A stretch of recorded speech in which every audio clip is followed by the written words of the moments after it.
You can do it! Check out all the entertainment you can see out here in Tokyo. Did I say Tokyo? Yeah, I did.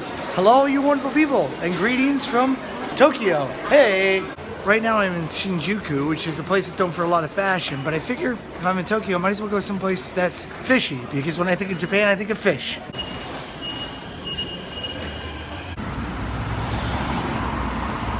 That right behind me is Tsukiji. It's one of the most popular and busiest fish markets in the entire world. Let's go and check it out. It probably smells fishy.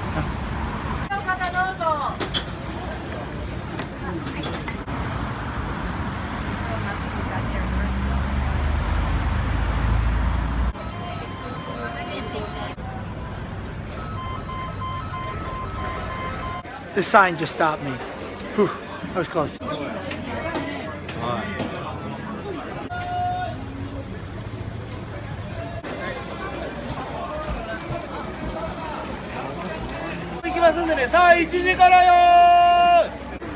To say this place is busy is an understatement. It's jam-packed. Have you seen the movie Jiro Dreams of Sushi? I think this is near his restaurant.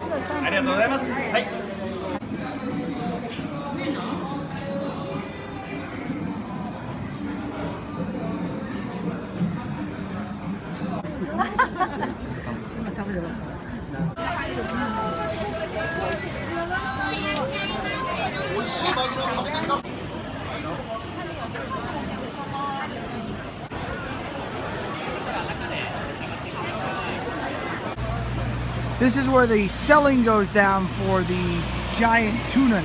This place is usually extremely packed in the morning, so packed that you can't even go in until after 10 because they don't want you messing up their business. I mean, right now it's almost noon, so most of the selling's probably already done, but it's worth a look just going in. It's crazy to think this is where Tokyo shops for all its fresh seafood. I guess the early bird gets the worm, and if you're early here, you get good fish. Early meaning about 5 o'clock in the morning. That's about this time this place is popping, from what I'm told.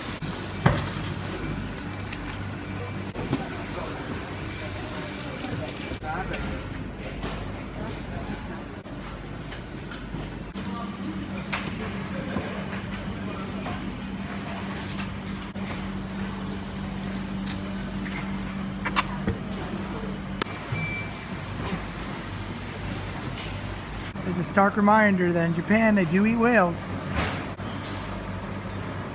The guy is carting a whole crate full of fish heads.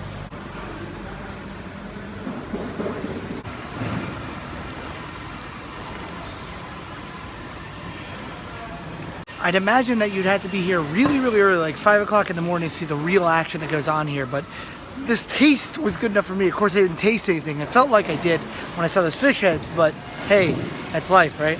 If you do have a chance to make it out here, I highly recommend it because it's definitely unique. Just watch out that you don't get run over while you're doing it. Right next to the market, there's these big, giant beasts that can smell the fish for miles. Hey, got any tuna? Huh? It's huge. Well, now I smell like fish. But let's go see other places that don't smell of fish. If you look carefully, you'll see a Pokemon say no. It means the driver won't play Pokemon Go while he's driving. Because that apparently happened out here in Japan. Right now I'm in Yoyogi Park, which is near Harajuku, where people have really crazy fashion. So this place is known for like the crazy people that stand around. But right now, it looks like everyone's enjoying Hanami, which is enjoying drinking and eating under the cherry blossoms.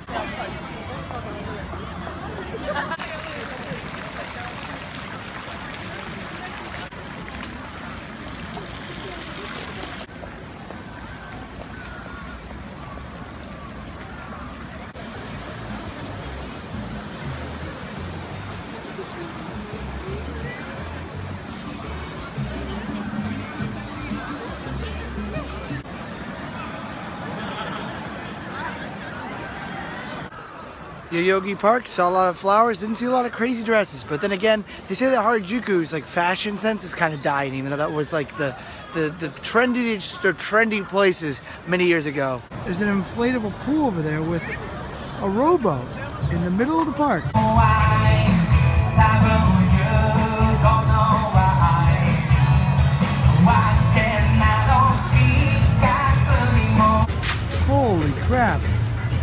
like an actual testing ground for vehicles.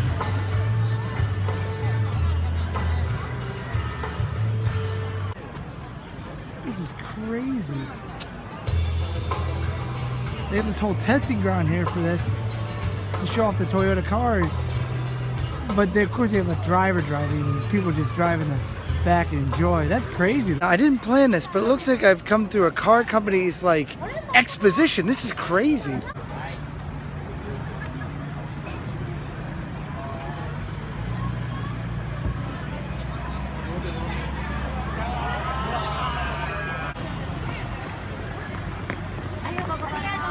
I really want to know, when will you ever be in this kind of a situation, unless you're the Blues Brothers trying to jump over a bridge? As cool as it was, I don't see that being very practical.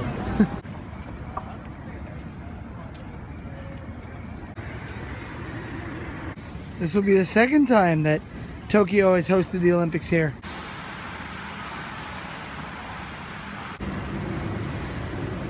You've seen that famous painting? This is where it was born. I'm sure that's interesting to you if you're Japanese or if you study Japanese culture. If not, it's just like, oh, hey, it's the place where that guy was born. Check out this shrine right here. This is a sumo shrine. This is where they carve the names in of the winners that constantly win in sumo. It does make sense that there is a shrine dedicated to sumo because right here in this building that's obscured by these trees is where the championships for sumo wrestling goes on. If you ever seen like the world championship or a picture of sumo wrestling, it probably would have happened right in here. I think Charlie Chaplin came here and he found out the emperor was killed while he was in Japan. Homer Simpson desecrated the sumo ring by getting the salt that they had for his pretzel that he was trying to eat while he was watching the sumo match. This giant museum is the museum of the history of Tokyo and its past. Pretty amazing that the entirety of the museum is literally elevated off the ground. Wow, this thing is huge! You know, this escalator reminds me of the one at Universal Studios in Hollywood that separates the top lot to the bottom lot. Gotta say, between Universal and Disney out there in California, Disney is definitely the breadwinner. You know, I'd like to go to Disney sometime. Maybe I'll do that while I'm out here.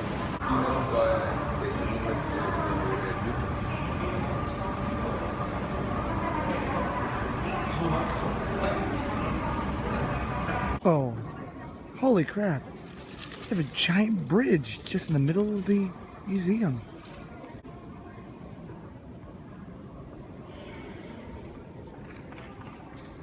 I would say that Japan's very good at doing models, but this isn't a model, it's an actually to scale building in here. So this is like the new Tokyo, and this side over here is like the old Tokyo.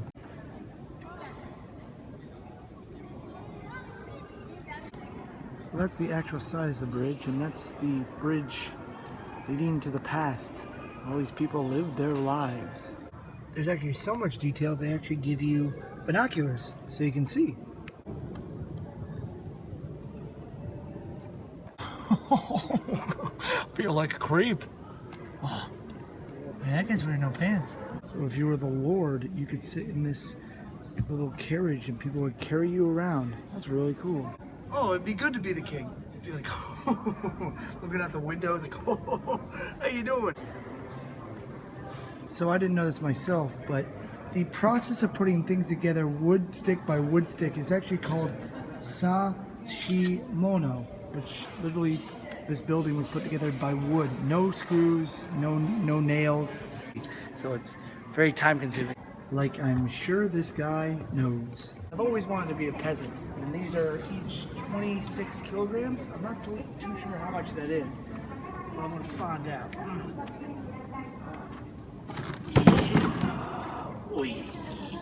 Yeah. You ain't got nothing on me, brother. I'm coming for WrestleMania next year. So this is basically like a fire alarm that the firefighters were coming. They would bring this around and swing it around their heads. Basically, you know, hey, there's a fire here. Get away from here. Of course, you probably hear the fire.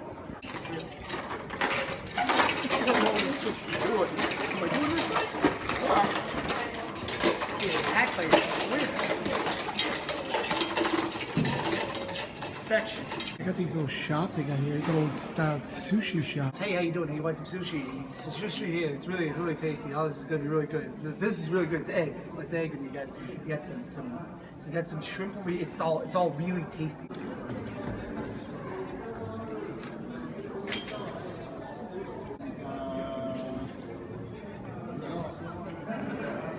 On top there is a guy named Guan Yu. He was a Chinese military commander, and his name was Guan Yu. Not Guan Mi, not Guan Di, but Guan Yu.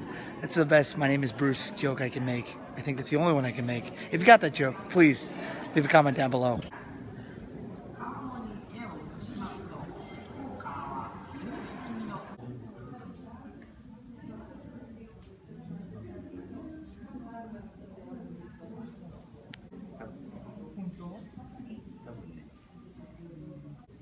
So if you like ghosts, you're gonna love this.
It's a pretty interesting thing. There's a kabuki show where a ghost basically travels around the room, messes with people, and they show the behind the scenes of how it was done.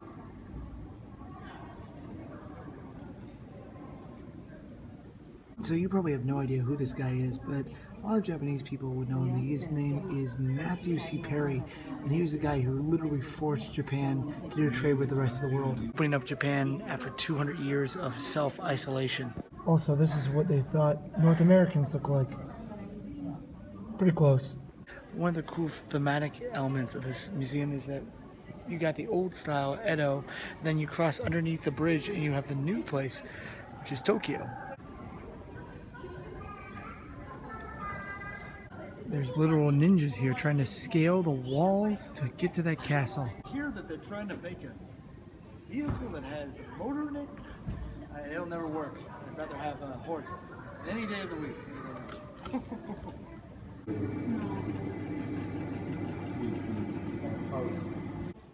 This is what the first movie theater looked like. Looks like they would make hand-drawn paintings for the marquee, so you know what kind of movie you're going to see. Not all Japanese houses look like, one bedroom, very small places. This is a Japanese house that was redone to look like a Western style home. You can see they have chairs and even a stairway, place to sleep up there. But this is what a home would have looked like during the war. Notice the helmets, in case there was an air raid. You need those to put on your head and protect yourself. And the glass is kind of taped off, so if something did explode out the window, it wouldn't come out in big shards. Speaking of war, here's a section dedicated to that subject.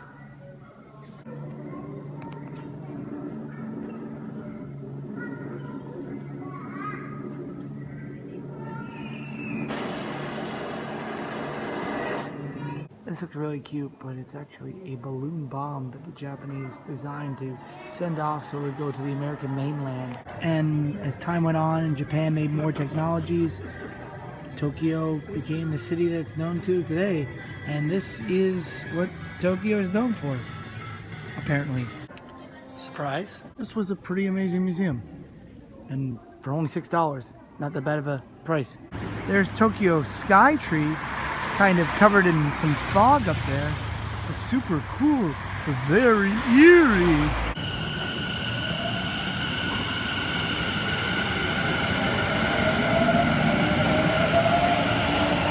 So after getting out of that museum, it got kind of dark. But right now, I'm about to see the best place to see sakura, the cherry blossoms in Japan, not just Tokyo, in the entire country. I really hope it lives up to its hype.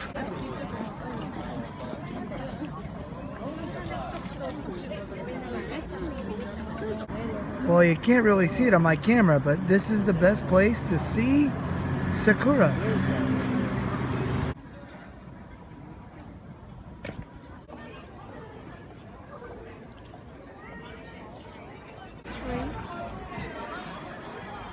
Boy, there's a whole line of cherry blossoms on this side and this side, but all you can see is that one patch right over there. Believe me, it's beautiful, but it's one of those things that you have to see to experience. Speaking about seeing the experience, you're gonna like this.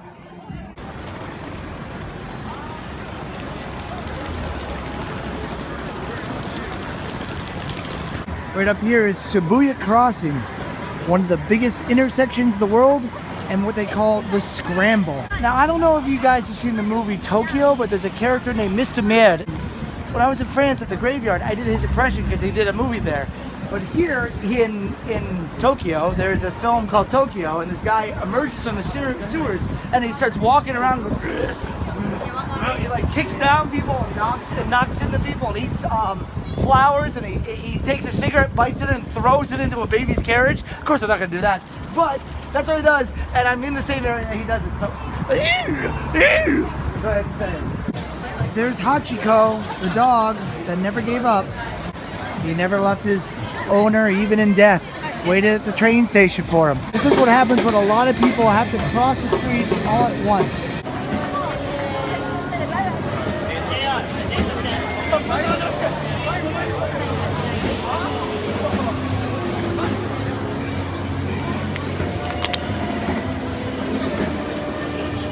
It's amazing how fast it goes from nobody to a ton of people, like lickety-split. But I gotta head home, I gotta get some sleep. So, as I always say, you can do it, I can do it, we can all do it. Stay groovy and have a wonderful day. Peace!